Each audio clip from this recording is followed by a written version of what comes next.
Israel is heading into an unprecedented third round of elections on March 2nd, after months of political stalemate. No parties have been able to form a government in the past two tries, and the number of female political candidates taking part this time around has gone down. In fact, for the first time in over a decade, none of the major parties are headed by women. Something the new Kol HaNashim, or Voice of Women party, is trying to change. The two big parties that are now running for the Knesset didn't involve enough women in the list. There is barely 20% women. So it feels like a closed club, closed club of men. So we are not waiting. I'm not waiting for someone to invite me to the big parties. I'm taking the place myself.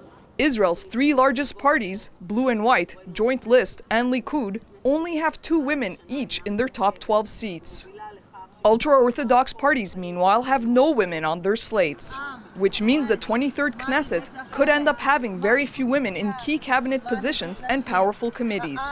The new Kol HaNashim, or Women's Voice party, is promising to change the dynamic in the Israeli parliament by addressing gender inequality in the third round of elections. Protesting in front of the Israeli parliament in Jerusalem, members of the Voice of Women party had one message for politicians.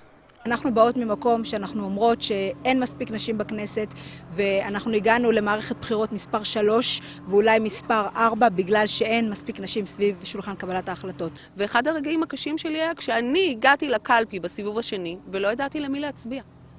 והבנתי בסוף שהיום המנהיגים לא מייצגים אותי, והגיע הזמן שקולן של נשים יישמע, כי נשים מביאות תפיסת עולם אחרת, חשיבה אחרת. The party bills itself as neither right nor left wing, and has a diverse list of candidates from all Israeli sectors, religious and secular Jews, Arabs and immigrants. But it's unclear if they'll manage to be elected come Monday, as a party needs to get around 144,000 votes to pass the electoral threshold. Still, they remain hopeful their efforts can help reverse a trend of fewer and fewer women in positions of power and put a dent in what they see as an old boys' club of Israeli politics. There is definitely a negative trend happening here at the top.